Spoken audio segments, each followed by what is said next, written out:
Hello and thanks for joining me this morning. Today we're going to paint cyclamens. They are just looking beautiful at the moment.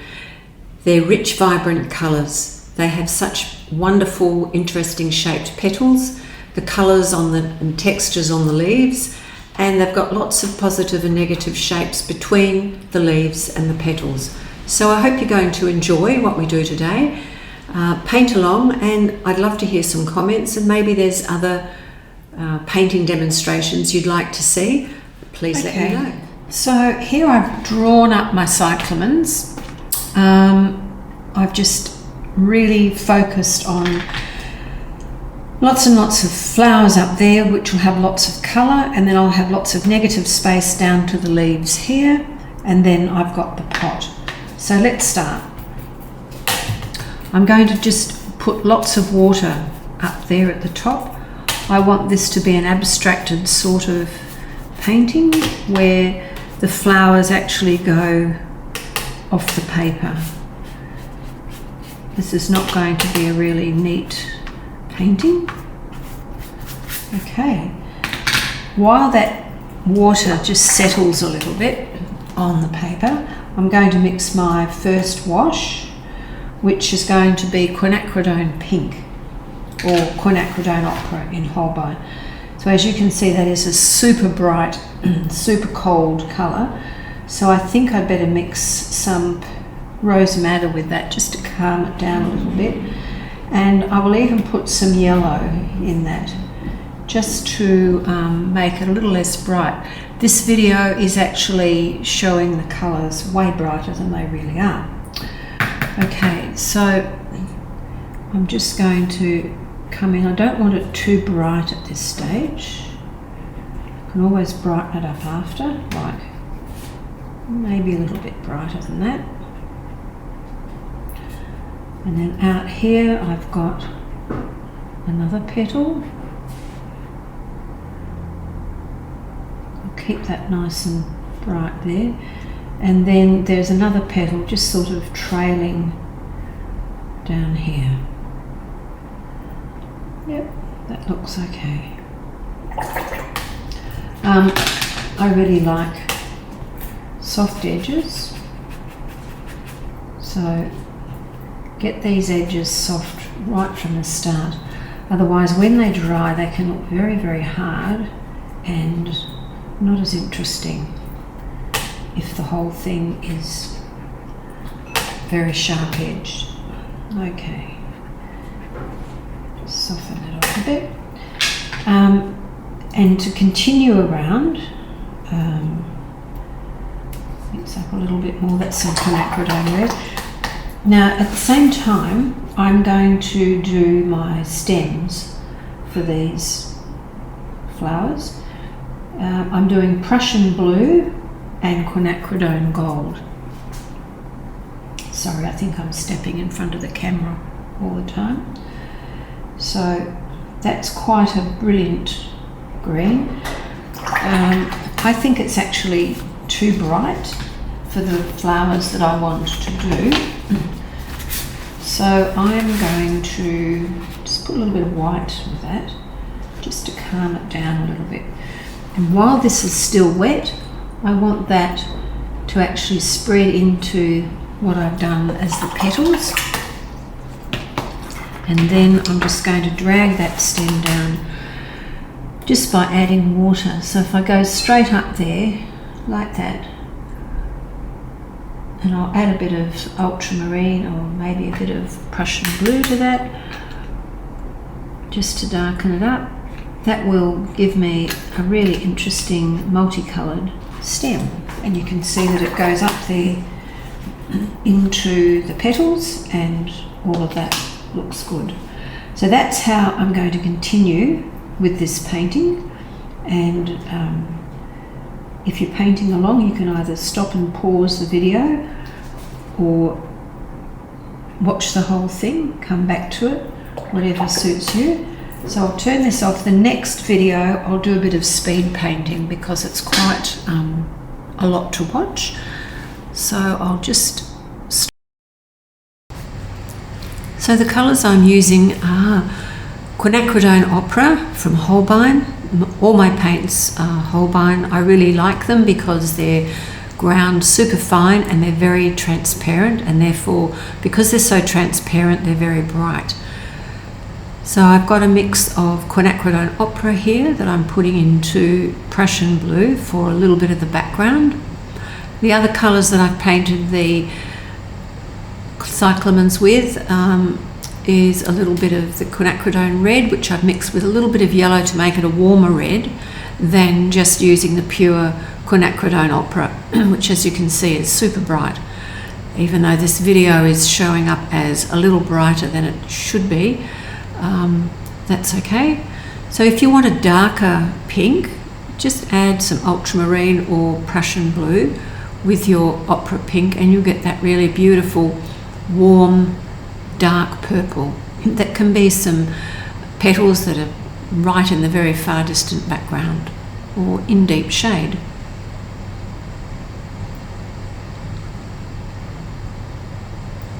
I couldn't make the video go twice as fast with linking it to a voiceover, so you can either fast forward it yourself and turn the volume down or just watch it in real time. So use the flat of your brush to get large areas painted in very simple quick strokes. I think it always keeps the paint looking very fresh on the paper. I very rarely go back into different areas of colour unless they're very, very wet. Unless the paper is shiny wet, you can go back in and drop more colour in. If it's damp, don't touch it. That's fatal for all watercolours. So always have your paper either shiny wet or perfectly dry. When it's perfectly dry, you can add lots more pigment. You can probably put 20 layers of pigment over other pigment that's perfectly dry. But if you put wet pigment over damp pigment, you'll get mud and you won't be very happy with your results. So here I'm just putting some extra petals in, and I'm using warm and cool colours to make the petals either come forward or recede. So keep changing the tone and the temperature of your petals. Don't have all your petals the same tone, and don't have them all warm and don't have them all cool.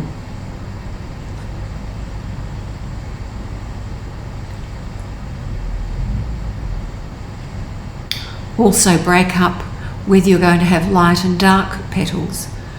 So you can go very dark right from the start, which just means that you've got much stronger pigment and less water when you're putting your paint down on the paper.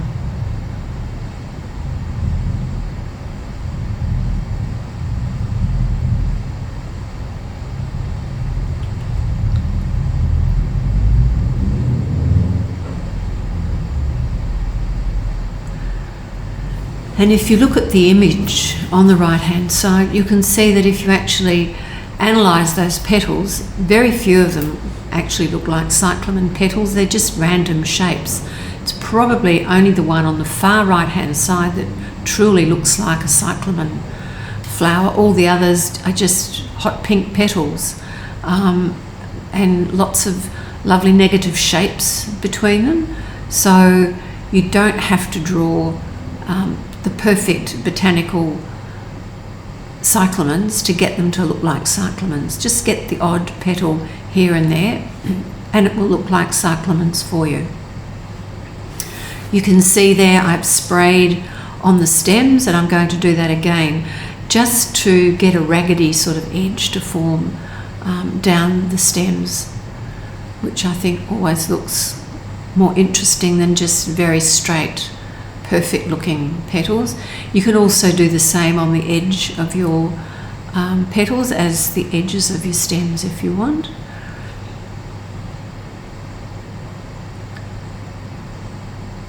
So here we've got the greens. I didn't want to do that traditional dark green excuse me, of the Cyclamens, I wanted to go skew it more to like a jade green. So for this green, I've mixed up Prussian Blue, and I've put some white into that, and I've also put a little bit of the Aureolin Yellow. So I've come out with this lovely sort of a bright green jade colour, which will still be just the underpainting for the leaves. There's quite a few layers have to go over that, and they will be gone over again with a darker tone, different temperature tone, to give a three-dimensional look to this painting, even though it's sort of abstracted. And I'll do the same with the petals. I'll go over them again when they're perfectly dry to add more depth of tone, maybe to add a warmer temperature, but certainly this is just the first layer.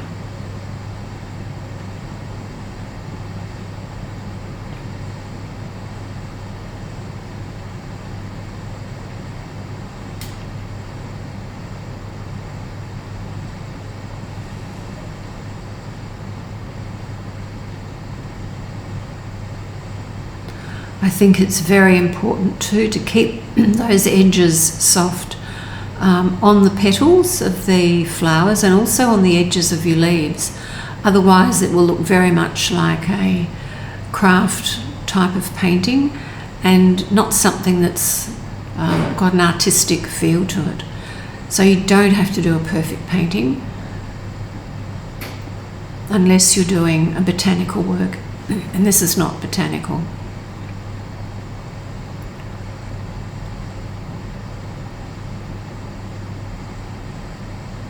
So I was really hoping to be able to speed this video up, but I just can't do it in this program. It won't let me have a sped up like 2 or 3 times faster video with the sound, because it just makes the sound, you sound like a cartoon character.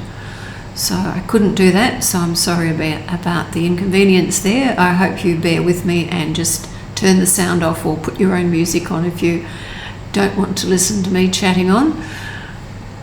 So here I'm using a slightly darker green, just so that that looks like it's going behind the leaves in front. Use loads of water. For me, if my paint doesn't glide smoothly over the paper, I think I haven't got enough water. Some people paint in a very dry fashion. I use tons of water. I think it's really important.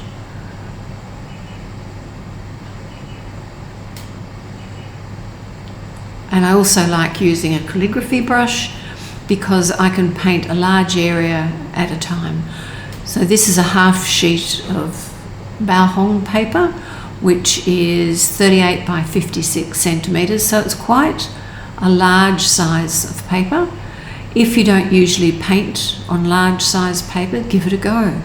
It's quite freeing. It enables you to use large brush strokes, large brushes, and I find it much easier to paint a large work than a small one. I like the freedom of painting large. But I think whatever you paint, you have to find your own feet. You have to find what works for you, because we're all individuals, and what works for one artist will not work for another. So here for the vase, or actually they were in a pot, come to think of it, a big ceramic pot. It was a royal blue pot. So I didn't want to use just Prussian blue, and I didn't want to use just ultramarine. So I've mixed the two so that I've got a really interesting, I think, blue. And I've made sure that the leaves, where they touch the pot, are still damp, because that way I'm going to get very soft-edged leaves coming down into the pot.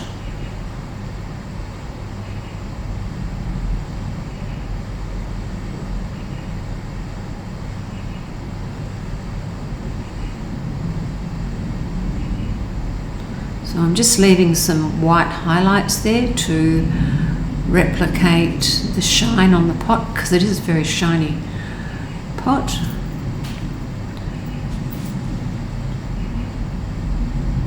And again, those leaves have quite damp edges. So I'm just dragging that paint around and it's connecting up with the damp edges, giving it a very soft effect.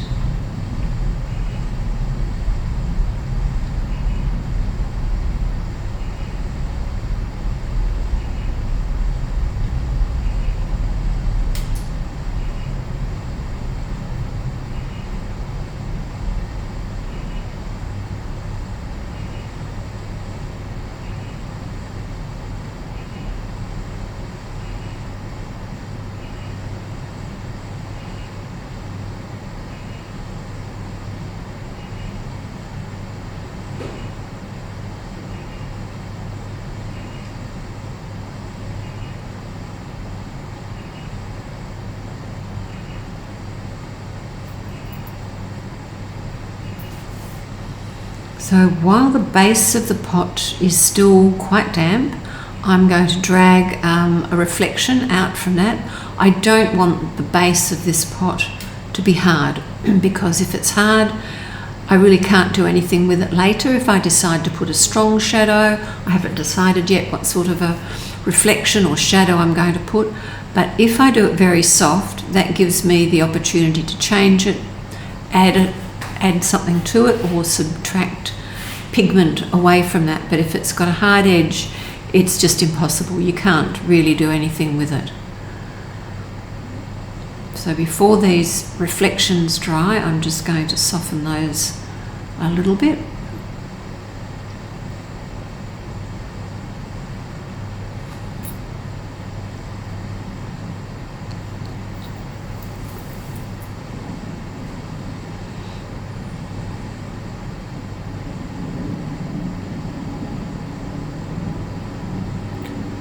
So I've just softened those edges again and just adding some more leaves to balance up the shape there.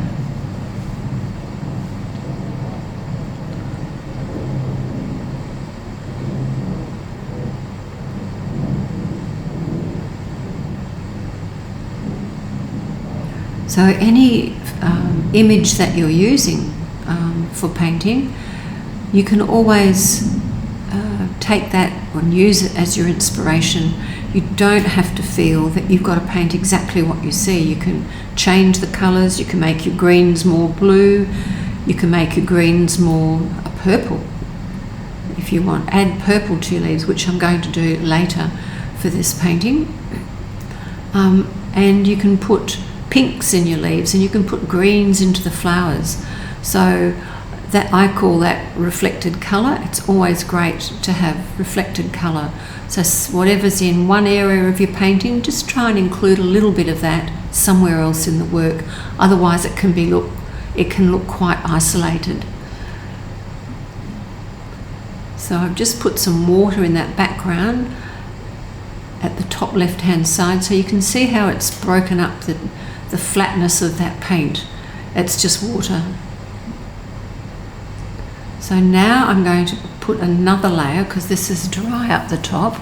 I'm going to put another layer of paint. So I want to make some of these petals come forward more than they are.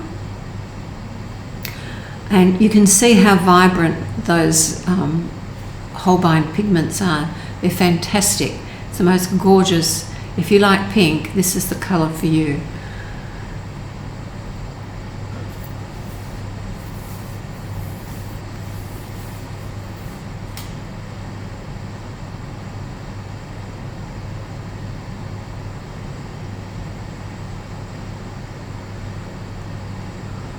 So my brushes are natural bristle brushes, which hold a lot more paint and are far more, I think, reactive to how you move your hand when you're painting, and far more reactive to putting paint on the paper. Synthetic bristles, for me, are just too stiff. These are not really stiff, they're not really soft, they just give me the perfect feel that I like for my paintings.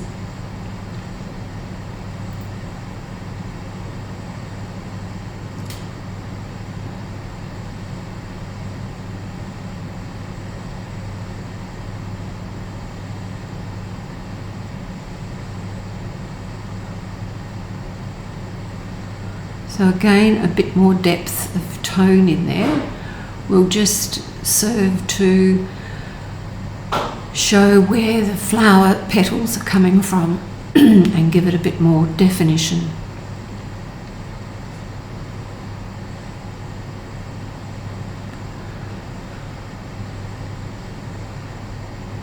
The paint box that I'm using here, it's partly obscured by the image of the Cyclamens, but it's a fantastic paint box. I think it's the best one I've seen. It certainly suits me perfectly.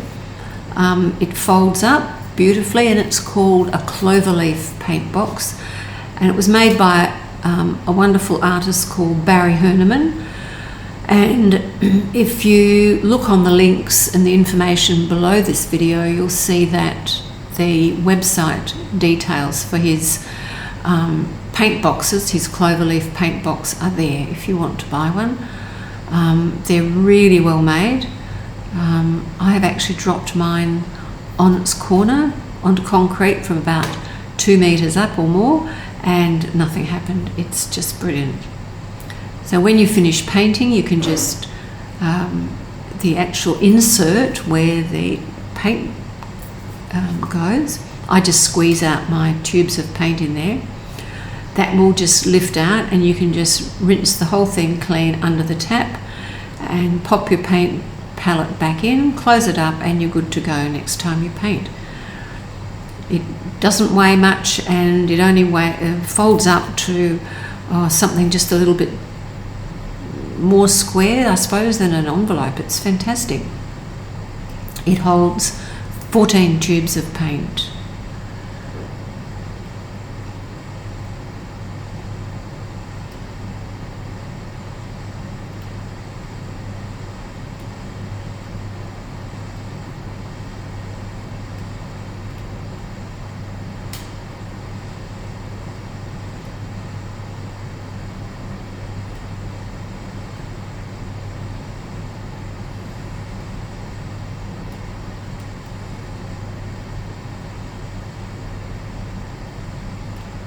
The other thing that I'm using, that you might be wondering what it is the blue rectangular sponge that I'm drying my brush on. It's actually a car wash sponge. It's very flexible, very dense foam, and it holds an enormous amount of water. So when I'm painting outdoors, or if I'm tutoring or painting plein air, this is absolutely wonderful. I don't have to have a towel to correct the amount of paint or liquid that's in my brush. I just dry it on top, just a wipe back and forth on top of this car wash sponge, and it just slurps all of the water out of my brush. It's really handy. It'll probably hold about a cup of water, I think. Really, really great thing to have. So I just rinse that clean as well under the tap, and you can sort of screw it out, just wring it out, and it just works beautifully for me. So here I am painting darker. I've put a little bit of dark there, and I'm just going to sort of do the darker layers and bring out that very pale pattern that cyclamen leaves have, which makes them, I think, really interesting. So as you can see, I've got to put the darks in behind these leaves to get that feeling of 3 dimensions, and that will come after I've finished off the leaves.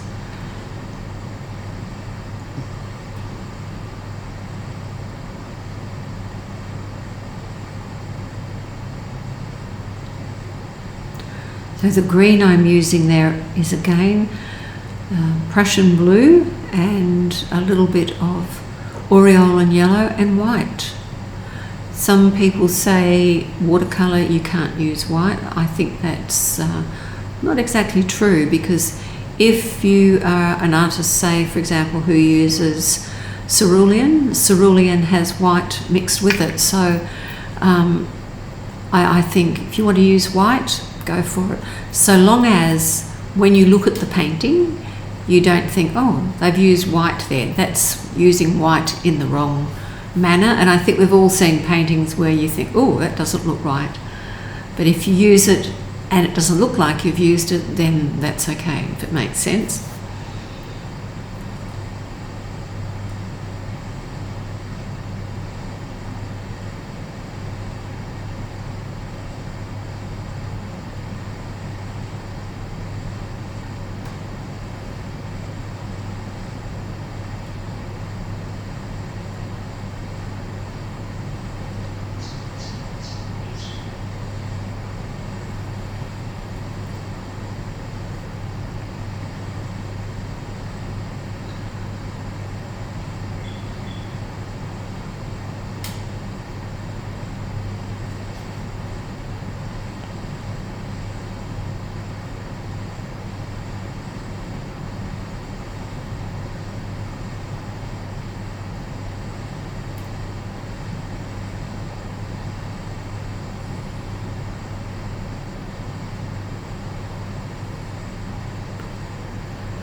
So now's the time to start popping in some darks.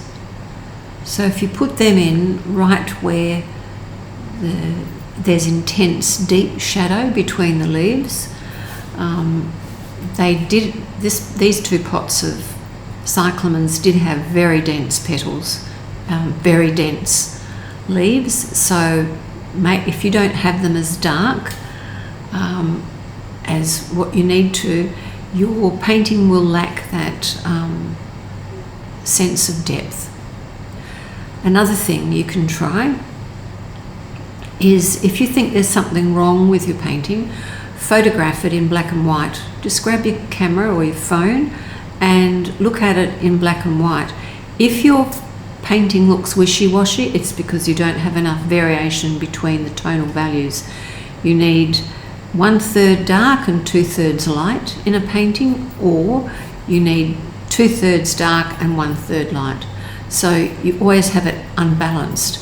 So if you've got everything in mid-tone, it won't look as interesting as if there's a bit of off balance. So if you look at the image of the Cyclamens and analyse that, it's probably 1/3 dark if you screw your eyes up and really focus.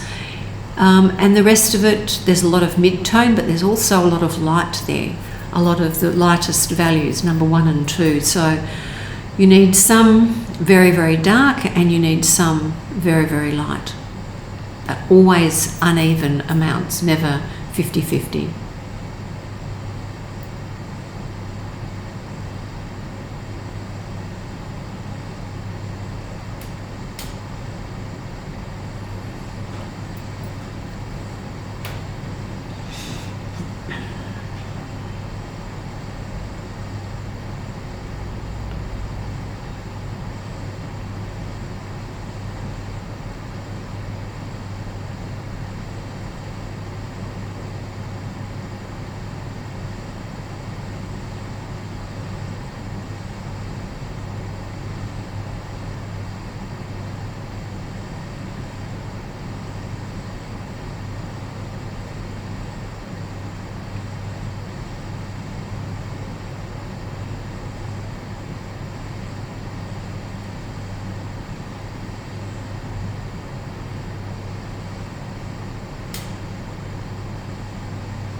And you can see how, when you're trying to do this negative painting, how you can, just by painting behind an object, you can make it sort of almost magically appear.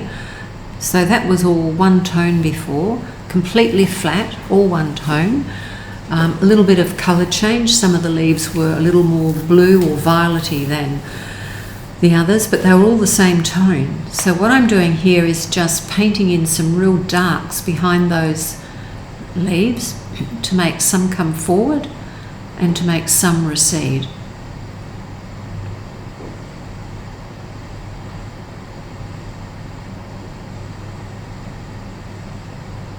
So I always find negative painting one of those lovely processes in painting. If I'm doing flowers, that's very relaxing.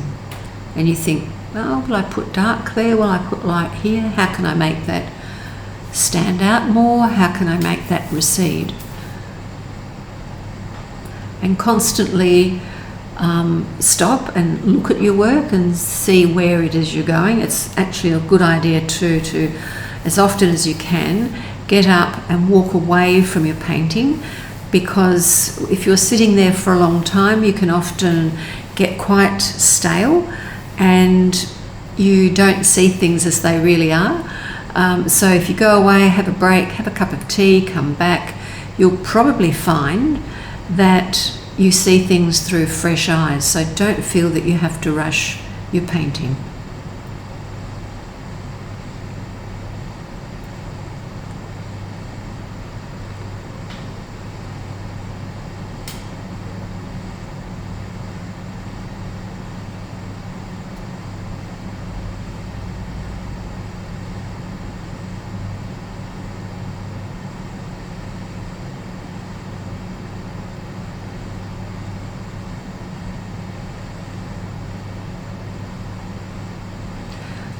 Another trick you can try, if you think I can't make head nor tail of the leaves or the petals, a great thing to do is to turn your image upside down, turn your painting upside down, because then you have quite a clear view of what you're actually painting, not what you think you're painting, because our eye does tend to skip details. That's why we can look at very abstracted all sorts of objects and our brain will see them without all the detail. So if you're looking at a very detailed photograph and you turn it upside down, you're actually seeing things that you probably wouldn't normally notice. And you'll suddenly think, oh, I've got that area there far too dark, far too light, my shape is completely wrong. Or if you're lucky, gee, I'm quite happy with that, it's all going well. So that's another good trick to do.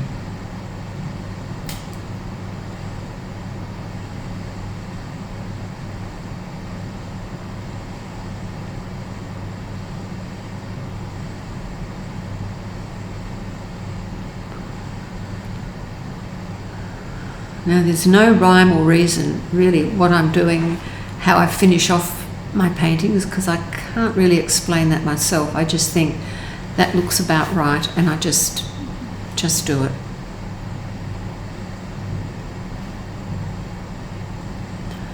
So here I've put quite a bit more detail into the painting, a lot more dark, and I've mixed Quinacridone Gold with the Prussian Blue to get that very rich, a much warmer yellow green than I've had before.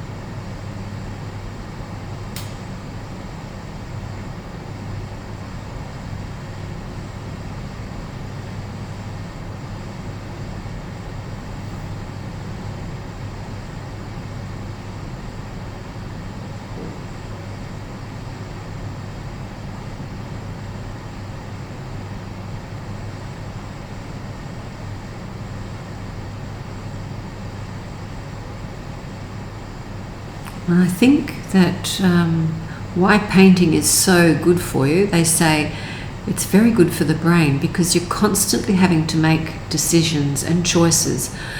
you know, will I do it darker here? Will I do it lighter? Do I need a background? All those sorts of things. It's like gymnastics for your brain. It's just so good and it's so interesting. And I think it just feels wonderful when you're doing a painting and it all tends to come together. If it works, it's just amazing feeling, and if it doesn't, it's basically hell. But keep going, don't throw the towel in. So I wanted to do a background and to sort of extend that sort of same theme of the foliage, but I didn't want to paint any more leaves. So I've just put in this dark, it's a grey green, that I've just mixed up. That's why I just love mixing colour. I can mix up all sorts of interesting colours and tones to put in areas that I want. And then, you know, I might want to drop water into that to get a bit of texture. I might want to just add more pigment for more strength. You can get some little cauliflowers happening by just dropping water in. All sorts of things are possible. But again, the edges are so important. Keep those edges soft. If you've got them soft, you can add more pigment if you want at any stage. You're not relying on having hard edges there that you can't paint over the top of, or you can't do anything with them. So here I've just put some white into the viridian because I want to change the temperature of that green and make it from a grey green to more of a jade green. So do practice mixing your colours. It's such good fun, and it gives you the confidence to think, well, you know, if you know your opposite colours, you can always use them to add some sparkle to a painting. And I think that that jade green and the magenta Quinacridone Opera are a really great foil for each other because they're complementary colours. They work.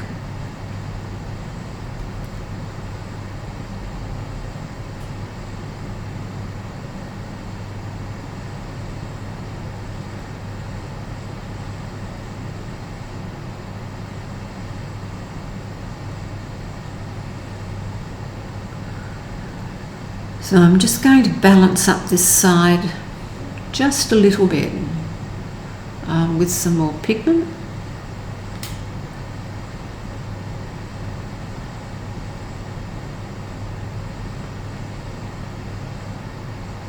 Sometimes I plan a whole painting and paint pretty much how it would normally go, but not always. So there's the image of the cyclamens that we used, and here's the finished painting. I've added some more colour to the reflections underneath, and also a line that sort of combines the two together. So thanks very much for watching, and I hope you've enjoyed the video, and don't forget to subscribe because then you'll know when new videos come out. I look forward to having your company again and seeing you again soon. Thank you. Bye.